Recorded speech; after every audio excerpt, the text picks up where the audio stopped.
대개 사랑이 무엇이냐고 표현하면 남성들은요, 존경이라고 이야기합니다. 여성은 관심이라고 이야기합니다.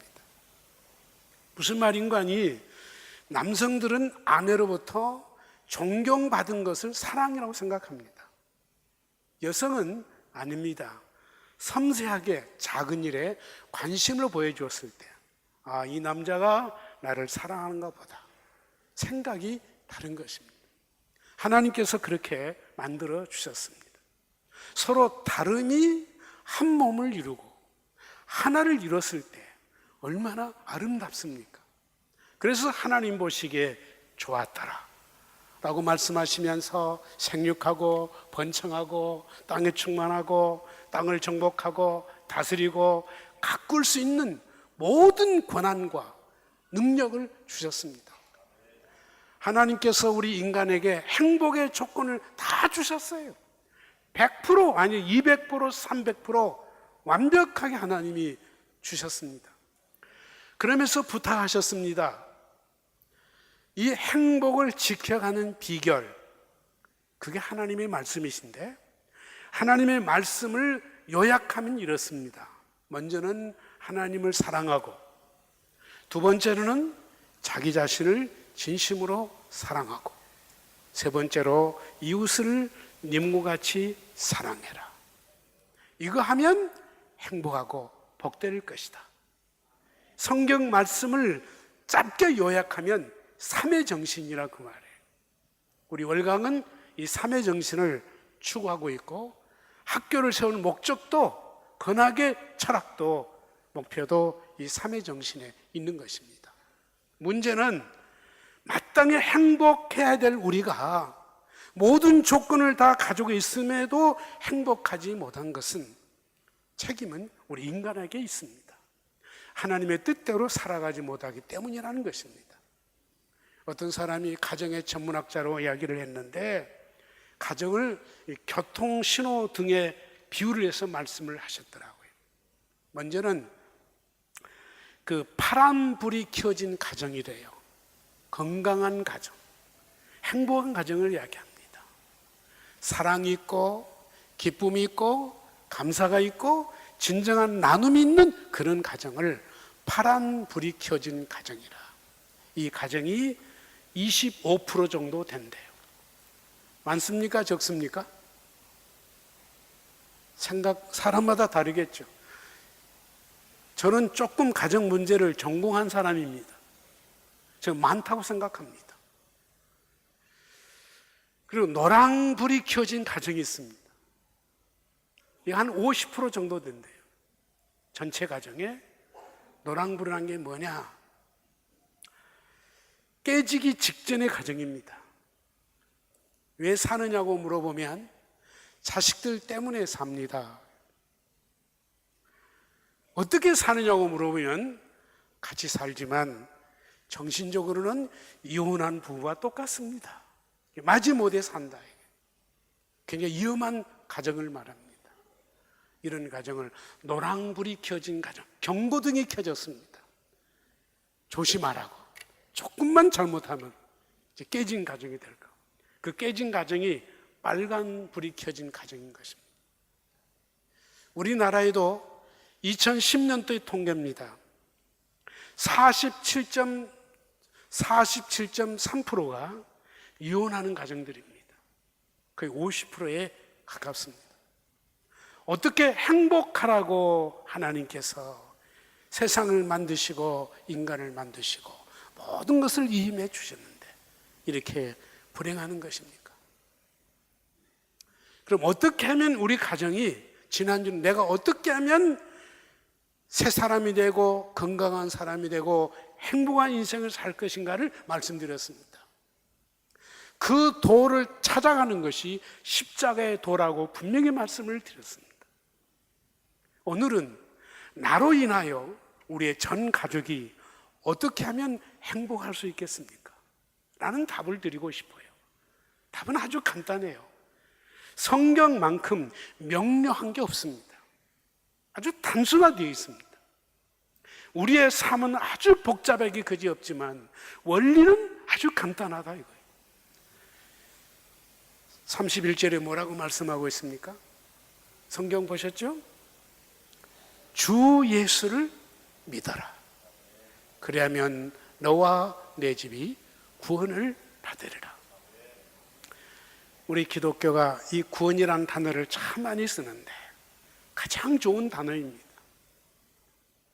하나님은 우주를 주셨다면 우리는 파괴시켰고 실패자, 낙오자, 범죄자, 엄청난 범죄자인 저희에게 두 번째 방법을 주셨습니다. 그게 뭡니까? 주 예수를 믿어라. 그러면 내가 구원을 받을 것이다. 너희 가족 전체까지 구원을 받게 될 것이다.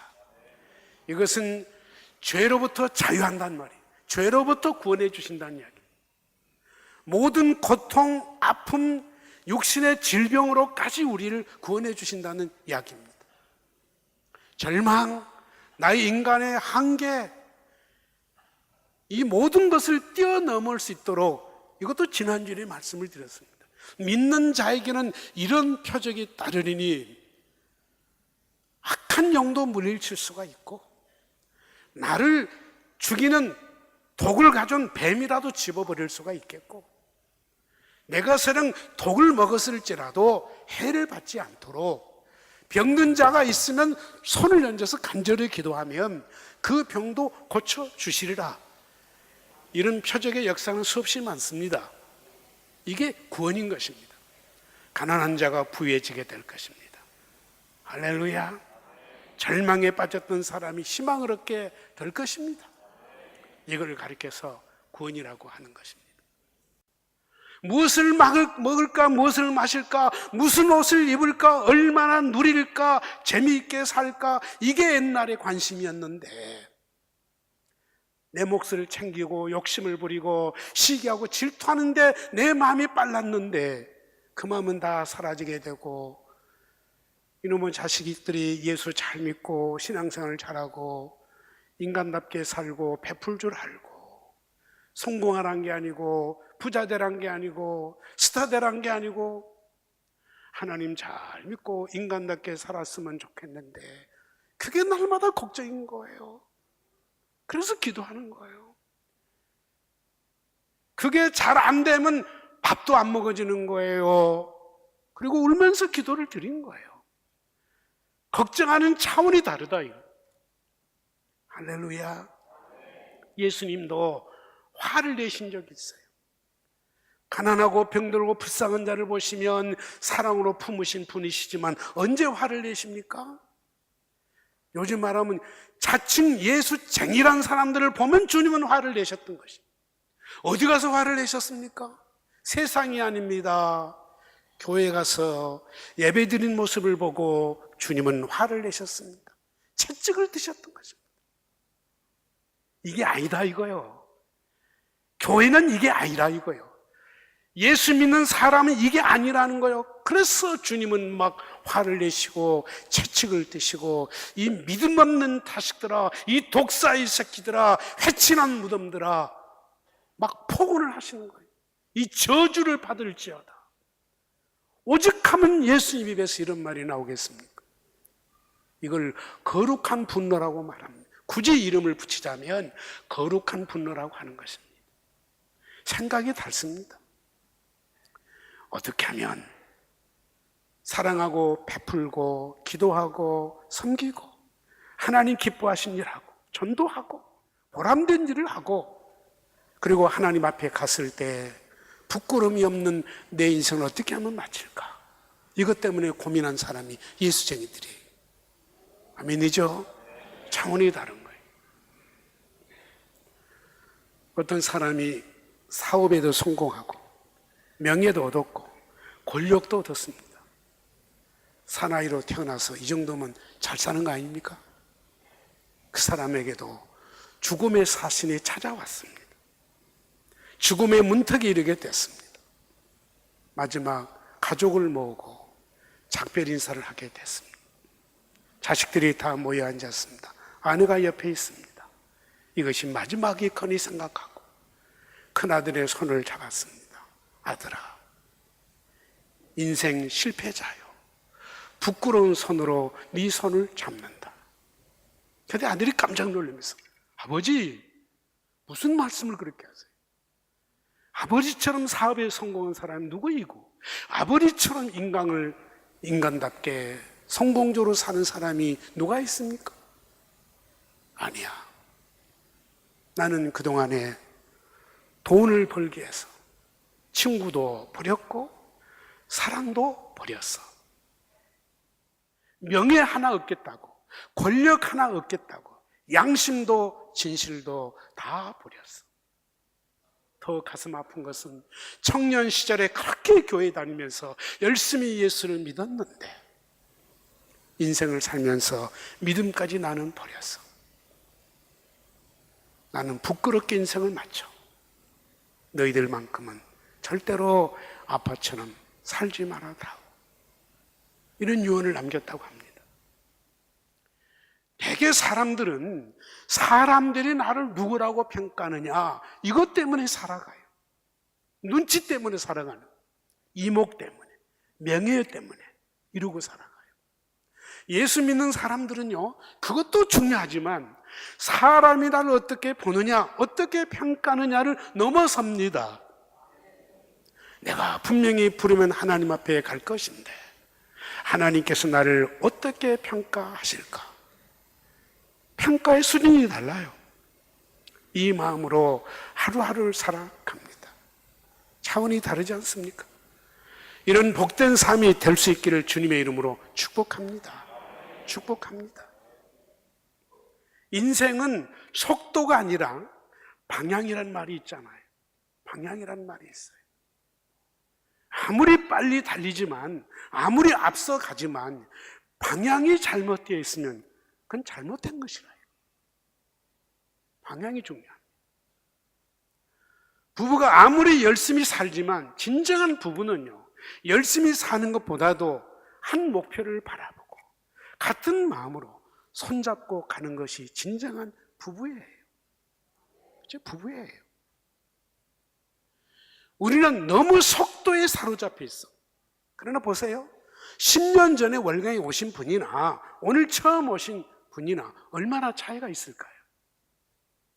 그 차이는 딱 한 가지입니다. 하나님을 제대로 믿느냐 안 믿느냐 이 차이지, 얼마나 다녔어, 뭘 했어, 이건 그렇게 중요한 별 차이가 없어요. 하나님은 그걸 보신 게 아니라고 그랬어요. 우리의 속 중심을 보신 거예요. 시간이 없습니다만 조금 더 예를 들면 책 100권을 보는 사람하고 책 한 권을 보는 사람이 있다라면 굉장한 차이가 나겠죠. 우리는 책을 몇 권을 읽었느냐, 책과 한 끈이 얼마나 기느냐, 무슨 자격증을 가졌느냐, 이걸 가지고 스펙을 이야기합니다. 근데 보세요.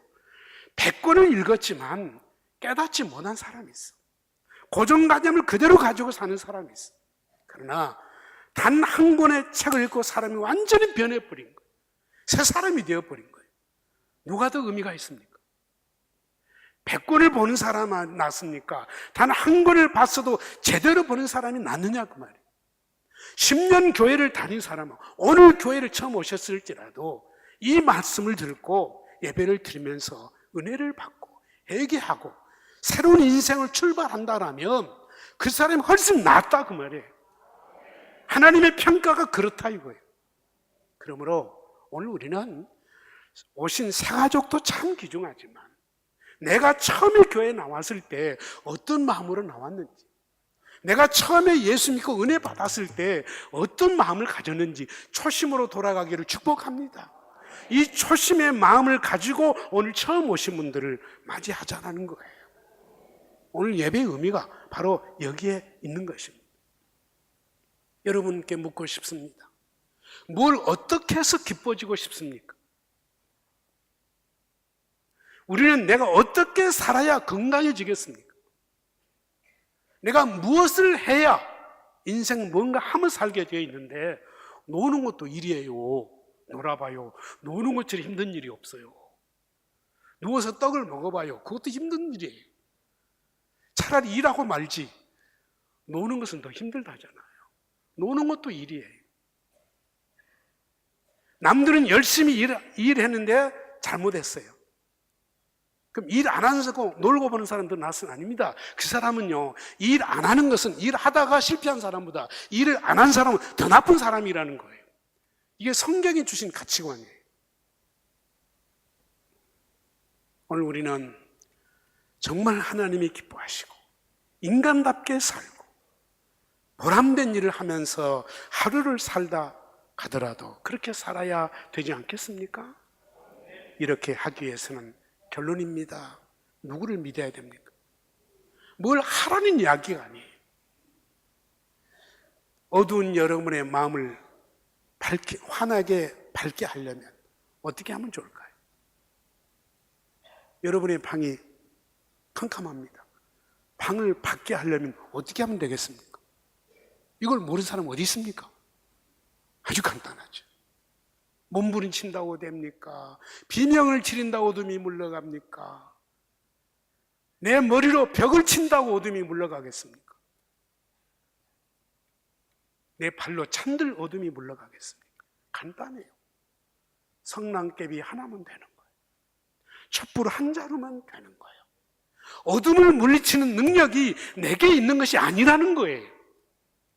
빛이 와야 어둠이 물러가게 돼 있어요. 자동으로 물러가게 돼 있어요. 이게 성경이 말씀해 주셨어요. 성경은요, 내가 말씀 묵상을 얼마나 하고 전도를 몇 명을 하고 헌신을 몇 명을 하고 이걸 묻는 게 아니에요. 믿는 자, 그를 영접하는 자는 하나님의 자녀가 되는 권세를 주셨고 오늘도 말씀하십니다. 예수 그리스도를 믿는 자는 구원을 받습니다. 어둠으로부터 빛의 자녀가 된 것입니다. 예수님이 빛이에요. 예수님이 생명이에요. 할렐루야. 그러므로 여러분 부탁합니다. 인생의 문제 해결사가 되려고 노력하지 마시고 우리는 가장 유능한 사람을 문제를 잘 해결한 사람을 유능한 사람이라고 박수갈채를 보죠. 요즘에 아시아게임에 한순간에 금메달을 따면 스타가 되잖아요. 영웅이 되잖아요. 수많은 박수갈채를 받잖아요. 인간 만세를 부릅니다. 그런다고 그들이 행복합니까? 인생을 평생 스타로 삽니까? 전 그런 사람 별로 보지를 못했어요. 무대에서 내려오면 마찬가지인 거예요. 더 비참할 수도 있어요. 성경은 이렇게 말합니다. 너는 문제 해결할 능력이 없어. 너는 죄인이야. 해도 끝도 없어. 너는 길을 찾을 수도 없어. 소경인데. 너는 하나님 음성을 들을 수도 없어. 기머거린데. 너는 하나님을 붙잡을 수도 없어. 영적인 손도 없어. 너는 하나님을 찾아갈 발도 없어. 그게 인간이라는 거예요. 어떻게 하면 되겠습니까? 그러므로 네 자신을 내려놔. 네가 해결사가 되겠다는 마음을 내려놔. 그리고 진정한 해결사는 우주를 지으신 전능하신 만군의 여호와 하나님이시라는 거예요. 그럼 그 하나님을 어떻게 믿을 수 있습니까? 어떻게 영접할 수 있습니까? 그 아버지 하나님의 아들을 세상에 보내셨다. 그분이 예수님이시다. 그분이 그리스도이시다. 그분을 이름하여 임마누엘이라 하셨다. 마음을 열고 나를 다 포기하고 내려놓고 예수님을 믿습니다 라고 믿고 의지하고 그분과 함께 방향을 잡고 같이 동행한다라며 아멘. 극복 못할 것이 없고 뛰어넘지 못할 것이 없게 되고 해결하지 못할 것이 없게 될 것입니다. 내가 어떤 문제에 부딪히고 막 괴로워하면 저도 마찬가지, 목사도 마찬가지. 막 불안해하고 잠 못 이루고 꼬박 밤을 새운 적이 한두 밤이 아니에요. 그러나 언제나 그럴 때마다 몸부림치며 기도하면 딱 한마디 하십니다. 너는 내가 살아있음을 믿느냐?